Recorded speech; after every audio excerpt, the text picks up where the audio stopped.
이제 이틀 뒤면 우리 고유의 명절 이제 추석을 우리가 맞이하게 됩니다. 물론 한국 시간으로는 내일이고요. 미리 부모님들에게 전화하시고 안부 물으시기를 바라고, 그래도 요즘은 화상으로 서로 얼굴을 볼 수 있는 시대가 돼서 그래도 멀리 있지만 부모님의 얼굴을 생생하게 볼 수 있는 것도 참 감사하고 다행한 일인데, 제가 또 한편으로 이렇게 화상으로 통화하면서 느끼는 것 가운데 하나가, 말 그대로 하루가 다르게 노쇠해지는 모습을 보면 또 안타까운 마음도 들게 됩니다. 예전에 비하면 지금은 세상이 많이 변해서 여자분들의 인권이나 여러 가지 모양이 신장되고 있습니다만은, 그런데 동서고금을 막론하고 남자는 하늘이고 여자는 땅이고, 또 다른 말로 하면 남자는 하늘에 있는 태양이고 여자는 밤에 뜨는 달이다라는 생각을 자리 잡고 있는 것이 우리들의 삶의 모습입니다. 여러분들이 아시는 것처럼 지금 아프간이 탈레반 정권에 넘어갔습니다만은, 탈레반 정권이 아프간을 잡고 난 다음에 제일 염려하고 걱정했던 것들이 바로 여성의 인권이 더 무참히 짓밟히는 것이 아닌가에 대한 부분이었고요. 물론 탈레반 정권이 그 부분에 대해서 자신들이 여성들의 인권을 보장하겠다 약속했습니다만은, 실제로 뉴스 화면에 보면 남학생이 여학생들과 대학교에서 강의를 듣고 있는데 가운데 커튼을 쳐놓고 남자 여자를 구분해 놨고, 또 대학에서 학교 끝나고 집에 갈 때도 남자들이 먼저 가고 여자들은 늦게 나오고, 이런 식으로 어쨌든 남과 여를 자꾸 구별하고, 구별하면 다행인데 차별하는 데 심각한 문제가 이제 발생하고 있음을 보게 됩니다. 우리나라 전래동화 가운데 이런 동화가 있죠. 해와 달이 된 오누이라고 하는 그런 동화가 있는데, 여러분들은 다 아시는 내용이겠습니다만 잠시 요약하면 이렇게 됩니다.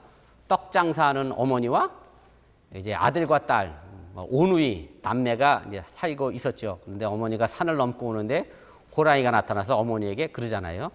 떡 하나 주면 안 잡아먹지. 그래서 떡 하나 주고, 또 줬더니 안 잡아먹지. 또 줬더니 안 잡아먹지. 계속해서 결국 떡을 다 주고 나니까 이 호랑이가 어머니까지 이제 잡아먹게 됩니다. 그러고 나서 이제 오누이가 살고 있는 오두막에 찾아와서 호랑이가 이 오누이까지 이제 잡아먹으려고 하는데, 근데 여차여차해서 이 오누이가 하늘로 이제 피신하게 됐고, 그래서 오빠는 하늘에 해가 됐고 여동생은 밤하늘에 이제 달이 됐다라는 그런 얘기인데요. 아무튼 우리나라 전래 동화도 남자는 하늘, 여자는 땅이라고 하는 이 상징적 구도를 벗어나지 못하고 있음을 우리가 보게 됩니다. 어쨌든 우리가 일반적으로 보면 남자에 대해서는 하늘이나 태양이나 불이나 낮, 이성, 이런 것들은 남성들과 이제 연관이 되어져 있고, 그와 반대로 땅이나 달이나 물이나 밤이나 감성, 감정, 이런 것들은 여성들과 이제 연관이 되어 이제 설명되고 있습니다.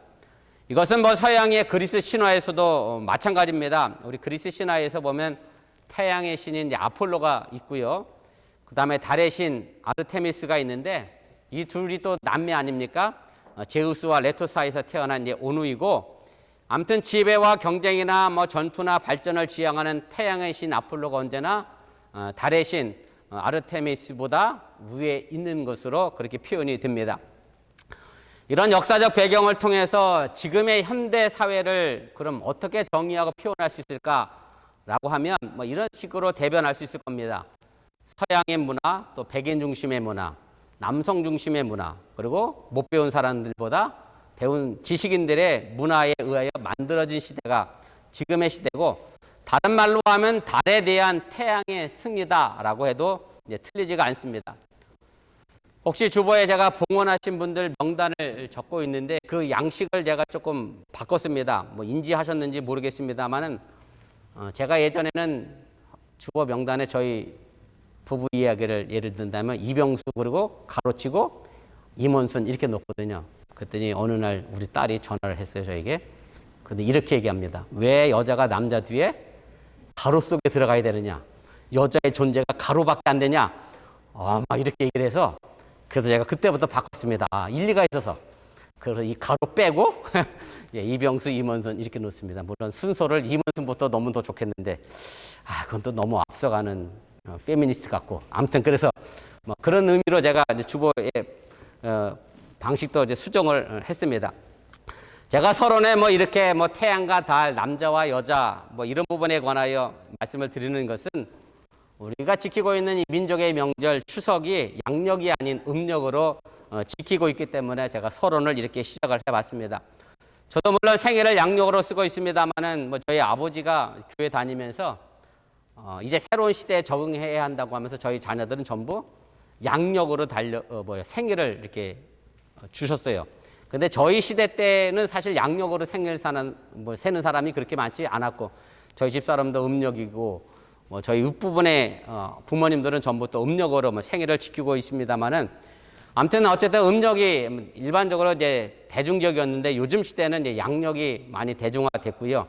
또 자신이 음력 생일을 지키면서도 자녀들 때문에 양력으로 바꾸는 분들도 가끔 계시다는 얘기를 제가 들어요. 자녀들이 음력을 잘 모르니까 부모 생일을 기억하지 못하니까 내가 양력으로 생일을 바꿔야 되겠다. 물론 충분히 이해가 됩니다만은 또 반대로 생각하면 자녀들이 부모의 음력 생일을 기억하지 못한다라고 하는 것도 어찌 보면 부모에 대한 관심이 조금은 문제가 있는 것은 아닌가 그런 생각을 해보게 됩니다. 아무튼 태양의 달력인 양력과 달의 달력인 음력 이 둘의 관계는 사실 어느 한쪽이 다른 한쪽을 지배하고 이기는 것이 문제가 아니라 서로의 조화를 만들어 가야 하는 것임을 여러분들이 기억하시기를 바랍니다. 지금은 우리가 농경문화권에서 살고 있지는 않습니다만은 한국에서 농사를 짓는 농부들은 양력보다는 음력 날짜에 기초해서 이제 농사를 짓게 됩니다. 그리고 바다에 나가 고기를 잡는 어부들도 썰물과 민물의 때를 이제 구별해서 바다에 나가게 되는데 썰물과 민물이 생기는 이유도 바로 달과 지구와의 어떤 끌어당기는 힘, 인력에 의하여 나타나는 자연 현상임을 우리가 압니다. 아무리 과학의 영농의 시대이고 뭐 음파 탐지기로 물고기 떼를 찾아다니는 그런 시대이긴 합니다만은 여전히 음력에 담긴 고고한 생명의 지혜를 양력이 대체할 수 없음 또한 우리가 알게 됩니다. 오늘 우리가 함께 읽은 시편 8편의 내용을 정리해 보면 우리가 이렇게 말씀을 드릴 수가 있습니다. 하나님께서 창조하신 세계의 신비한 자연 질서를 보면서 하나님의 위대하심에 대하여 놀라고 찬양하게 되고요. 그 하나님의 위대하심에 비하면 우리 인간은 너무나 보잘것없고 왜소한데 그럼에도 불구하고 하나님이 이 보잘것없는 인간에게 하나님이 창조하신 만물을 다스리게 하시는 권한을 주셨음에 대하여 이제 하나님을 찬양하는 것으로 우리가 요약을 해 볼 수가 있습니다. 본문 1절 말씀에 보면 여호와 하나님의 이름이 온 땅에 아름답게 펼쳐지고 있다라고 말하고 있는데 그런데 온 땅에 펼쳐진 그 하나님의 이름은 결국 하늘을 덮은 하나님의 영광과 서로 연결되어져 있어서 하늘과 땅이 함께 연결되어져 있지 그것이 배치되거나 대치되는 것은 아니라고 하는 얘기입니다. 그런데 우리가 이 시편을 읽으면서 또 하나 기억해야 할 것이 있습니다. 이 시가 단순히 하나님의 창조하신 창조 세계에 대하여 감탄하는 시로만 보게 되면 그 의미를 제대로 파악할 수 없다는 데 있습니다. 오늘 보면 시편 8편은 출애굽 역사와 연결되어서 하나님의 영광을 찬양하고 있습니다. 다시 말씀을 드리면 출애굽의 구원 사건과 같은 위대한 구원의 행적을 통해서 하나님께서 온 땅에 펼친 그 구원의 명성이 하늘 위의 영광으로 퍼져 나간다라고 오늘 시편 기자는 노래하고 있다는 그런 말씀입니다. 바로 이 내용을 잘 표현해주고 있는 것이 본문 2절에 있는 말씀인데 제가 읽어보겠습니다. 주의 대적으로 말미암아 어린 아이들과 젖먹이들의 입으로 권능을 세우시며 이는 원수들과 보복자들을 잠잠하게 하려 하심이니이다. 이렇게 되어 있습니다. 오늘 시편 기자가 본문 2절에서 말하는 주의 대적은 누구를 가르치는 것이냐고 하면 태양의 아들이라고 자처했던 이집트의 파라오, 뭐 성경적 용어로 얘기하면 애굽의 바로를 말하는 것이고요. 어린아이들과 젖먹는 태양에 비해서 너무나도 약한 달 같은 이스라엘 민족을 의미하고 있다고 하는 것을 여러분들이 기억하시길 바랍니다. 그래서 하나님의 놀라운 권능을 통해서 보여준 이 출애굽 사건으로 말미암아 원수들과 보복자들이 감히 말을 할 수 없을 정도로 하나님께서 잠잠하게 하셨다라고 시편 기자는 노래하고 있다는 얘기입니다.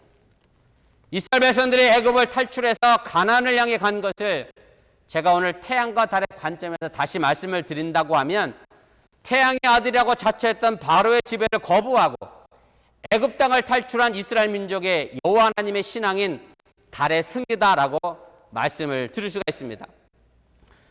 그도 시편 기자에게 있어서 이 하나님은 출애굽 구원의 하나님만이 아니라 온 땅을 창조하신 창조주 하나님도 되기 때문에 바로 이 두 사건을 연결시켜서 하나님의 위대한 권능을 찬양하고 있다는 그런 말씀입니다.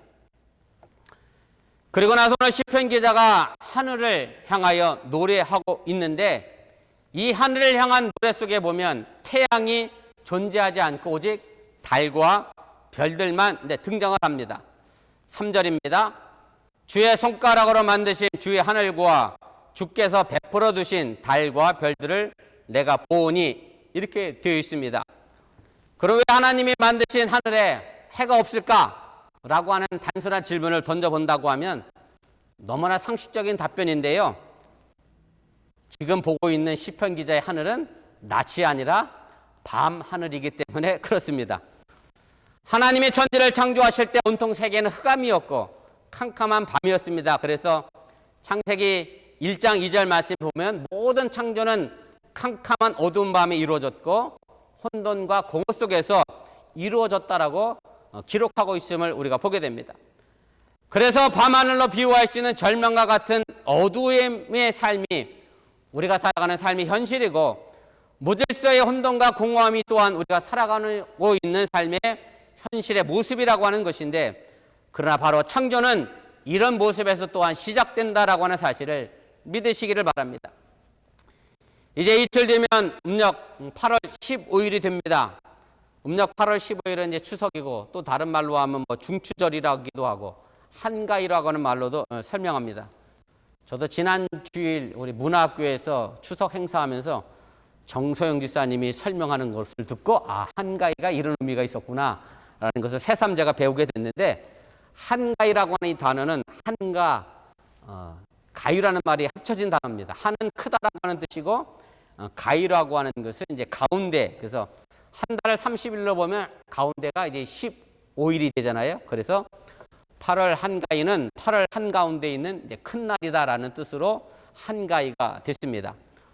음력 15일은 매달 보름달이 뜹니다. 그런데 이 둥글고 큰 보름달은 하루아침에 만들어지지 않습니다.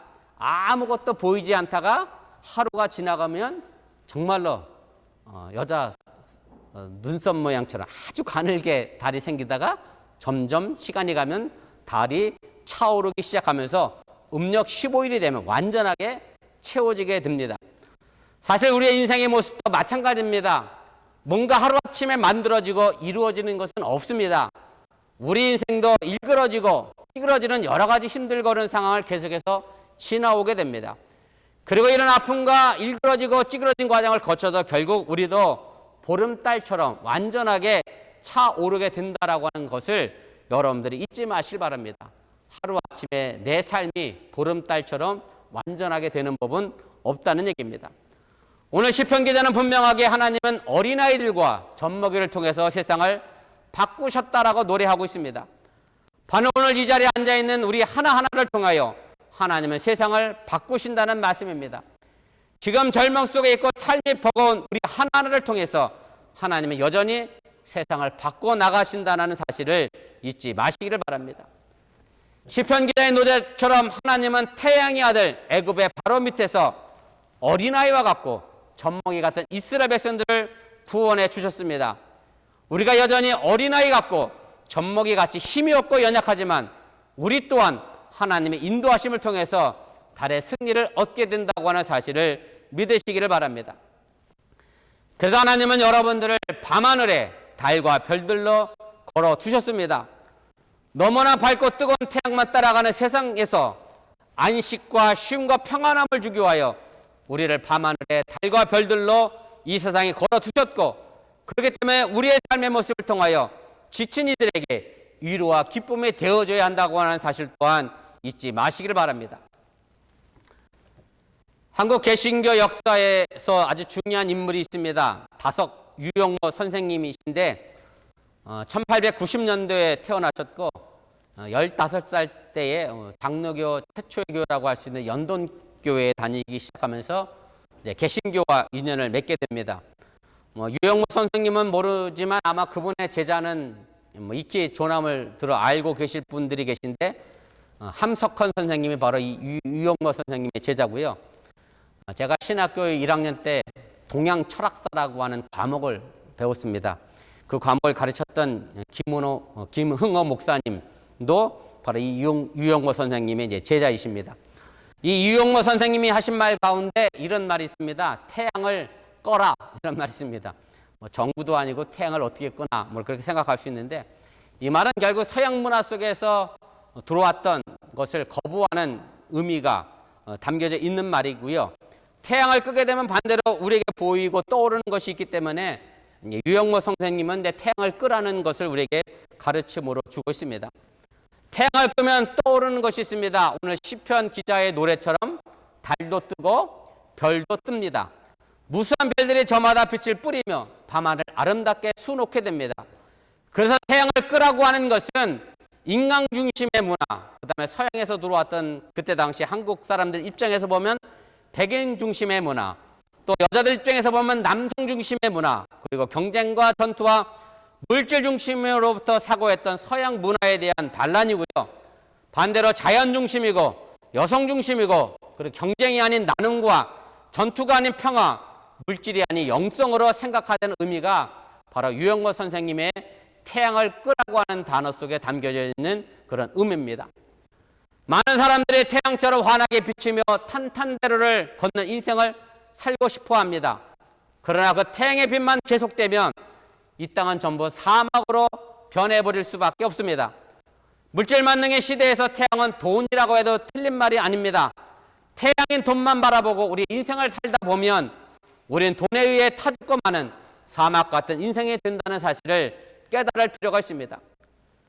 많은 사람들이 많이 벌고 크게 높아져 태양이 되고 싶은데, 그렇게 되면 사람의 신은 언제나 태양이고 그 중에서도 물질과 돈이 하나님의 자리를 대신하게 된다는 말씀입니다. 그렇게 되고 나면 돈을 잃으면 내 인생은 실패다라고 생각을 하고 죽음에 이르게 되고, 반대로 돈을 얻으면 내가 성공하고 살만나는 세상에 산다고 착각하며 살아갈 수밖에 없다는 얘기입니다. 그렇기 때문에 지금의 세상이 옛날에 비하면 더 많은 물질 가지고 살고 있습니다마는, 그럼에도 불구하고 사람들의 마음은 사막같이 삭막한 세상에 된 안타까운 현실의 모습에 직면하게 됐다는 말씀입니다. 우리의 삶은요, 결코 어떤 경쟁이나 전투나 승리에서 얻어지는 것이 아니라 나눔과 화해와 평화와 십자가와 같은 상대방에게 져주는 것에서 얻어지게 되는 것임을 여러분들이 믿으시고, 뜨거운 태양이 아니라 그늘을 더 소중히 여기며 살아갈 수 있기를 주님의 이름으로 부탁을 드립니다. 바로 이렇게 살아가는 우리에게 하나님은 종기와 영화의 관을 씌워주셨다라고 본문 5절은 말씀합니다. 이 말씀은 창세기에서 하나님의 사람을 만드실 때 말씀하셨던 하나님의 형상대로 우리를 창조하셨다는 말과 같은 의미를 가지고 있습니다. 그리고 하나님은 우리에게 물려주신 임무가 또한 있음을 분명하게 밝히셨습니다. 창세기 1장 28절 말씀입니다. 하나님의 그들에게 복을 주시며 하나님의 그들에게 이르시되 생육하고 번성하여 땅에 충만하라. 땅을 정복하라. 바다의 물고기와 하늘의 새와 땅에 움직이는 모든 생물을 다스리라 하시니라. 창세기의 말씀을 보면 생육, 번성, 충만, 정복, 다스림이라는 이 다섯 단어로 우리 인간의 책임을 말하고 있음을 보게 됩니다. 그런데 오늘 본문 시편 8편 6절에서는 이것을 아주 단순하게 다스리라고 하는 단어 하나만으로 우리의 책임을 말하고 있습니다. 6절입니다. 주의 손으로 만드신 것을 다스리게 하시고 만물을 그 발 아래 두셨으니, 이렇게 되어 있습니다. 그런데 창세기의 본문과 시편 본문에서 사용된 이 다스리다라고 하는 히브리어 단어를 보면 서로 다른 단어가 사용되어졌는데, 바로 우리가 이것을 주목해서 볼 필요가 있습니다. 창세기에서 말하는 다스리다라고 하는 히브리어 단어는 라다라는 단어를 사용을 했습니다. 이 단어는 다스리다는 말 말고도 짓밟다라는 의미가 담겨져 있습니다. 그래서 예레미야가 1장 13절 말씀에 보면 이 단어가 바벨론 군대가 이스라엘을 짓밟는 것으로 표현될 때 사용했음을 우리가 보게 됩니다.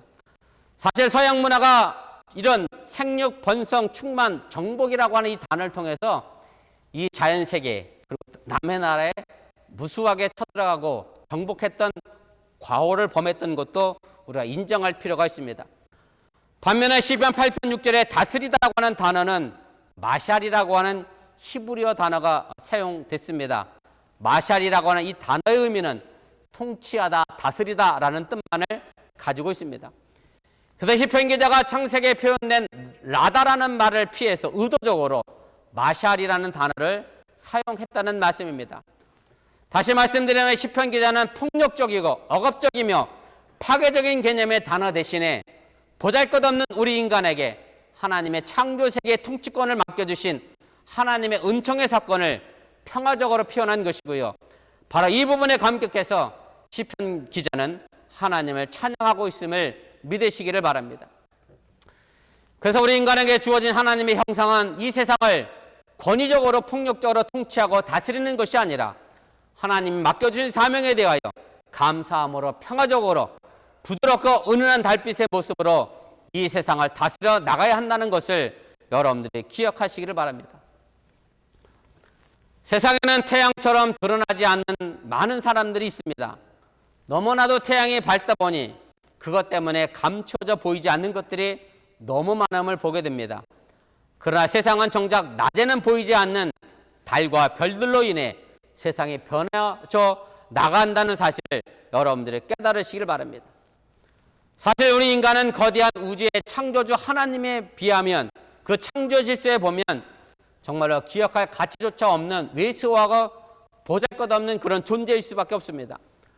그러나 그럼에도 불구하고 하나님은 우리를 하나님보다 조금 못하게 하셨다라고 그렇게 말씀하고 계시고, 더 나아가 우리 인간은 예수 그리스도의 죽음과 부활에 문맥에서 다시 돌아보면 바로 하늘과 땅을 이어주는 하나님과 피조 세계를 이어주는 교량 역할, 다리 역할을 우리에게 주어지게 됐는데 바로 그것이 우리에게 베풀어 주신 하나님의 크신 은총임을 또한 믿으시기를 바랍니다.